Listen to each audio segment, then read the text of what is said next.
when you're working with gifts of spirit, it's passive. You can't make yourself be clairvoyant. Yeah. You can't like push yourself to see things. It's almost like a falling back, almost like it's almost like you're kind of relaxing, like you're saying, trust, and falling back into saying, I surrender and I'm willing to receive whatever is coming to me. It's a very yin energy that you are working with when you work with spirit, because if, like, just for example, like when we start doing journey work from guided meditations and journey work, you can't make yourself journey. You relax into it, and all of a sudden your experience just starts to blossom inside. You're like, all of a sudden I'm seeing this, and this is happening, and this is happening. You can't make yourself see that, and you can't make yourself journey. You can't make yourself be clairvoyant and see spirit, or make yourself hear spirit, clairaudience. But it's more about just relaxing into it and allowing it to come to you, because as a reminder, this is natural. This is not something that you have to go get. You already have it. Now, there's going to be certain channels that are stronger than other channels. Just like in the beginning, you did a lot of automatic writing, which is usually connected to claircognizance. But now, as you've been exploring this even on a deeper level, it's transferred over to your clairvoyance. And now your clairvoyance has been getting stronger. And then you start noticing, oh, I'm hearing things more and more. Yeah. And then your audience gets stronger. I'm in the space of hearing things a lot more now. And I've been delivering messages for like 7 years. Yeah, and it changes. It changes, absolutely. And you can't, and I feel like it's easy. At first, I would look at how other mediums did stuff, like, oh, they experience it this way, or they do it that way. And there's not one size fits all when it comes to spiritual gifts. And comparing what you have or what you're experiencing to someone else is like it almost feels like demeaning, because your spirit is here to learn and to grow, and you're not going to be the same way as anybody else. And that's a good thing. It's a beautiful thing.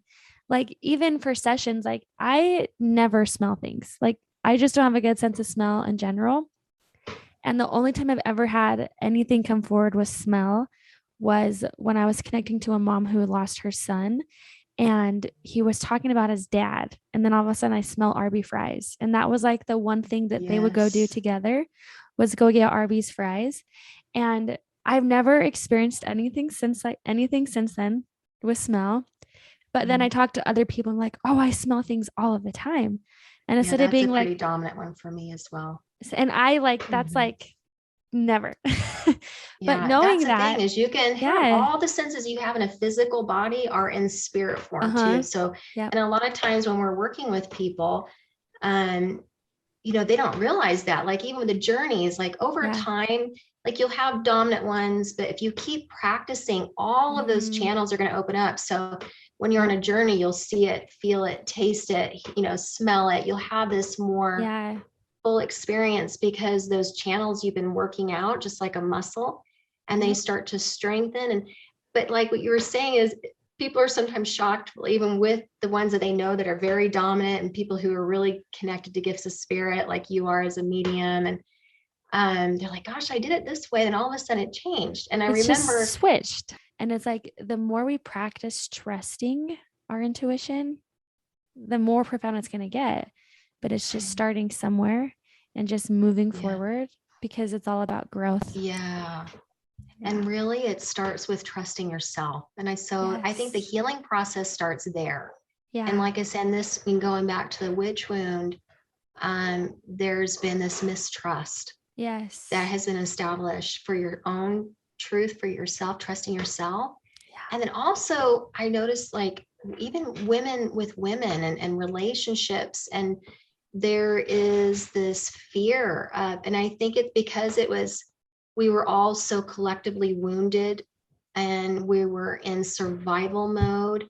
It was more competitive, and women bashed each other and were more competitive towards each other. It's like, as we heal this inside of ourselves, and we learn how to trust our own selves, and to come back into remembrance of who we really are, and reconnect, come back to yourself, and like, you come build back. that relationship with yourself, Yeah. then you start trusting and creating more intimate, soulful relationships, and women begin to trust each other more and support each other and help each other and help each other rise up. And Yeah. this is going to be happening within the male tribes as well, men and women coming together, but men gathering and women gathering. That competitive energy is rooted in fear. It's rooted in that there's not enough. Yeah. There's not enough to go around. The poverty consciousness, the lack consciousness, but also tapped into survival. And so when you're coming into your gifts of spirit, the first step is to do your own personal healing. Yes. Really heal your own wounds and understand that it is safe for you to trust yourself. It's safe for you to be powerful. It's safe for you to receive and to give love without limitations. There's nothing outside of you that can ever take anything truly away from you. That's not possible. You are much bigger than that.